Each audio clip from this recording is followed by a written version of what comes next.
শুভ শিবরাত্রি বন্ধুরা। এই যে সব প্রসাদ মাখা হয়েছে। আমার নাতনি আর ফার্স্ট তরমুজের দানা ও খাবে। ও কি কি খায় আগে দেখি। এখানে যাবতীয় সব প্রসাদ নিয়ে বসে পড়েছি।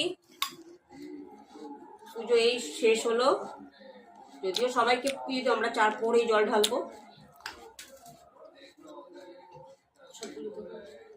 আচ্ছা বোন, বোন কি কি খায়, কোন ফল খাবে তুমি আগে তোমাকে দিই। হ্যাঁ ব্যাস। আর কি ফল? তরমুজ দেবো? হ্যাঁ আর একটা দেবো তরমুজ। অ্যাপেল খাবে? অ্যাপেল খেতে হবে না, গ্যাস হবে না। না আরো তরমুজ দিচ্ছি, ঠিক আছে। আরো আচ্ছা মিষ্টি তুমি কি খাবে? কোনটা খাবে মিষ্টি? এটা খাবি না বোন তুই?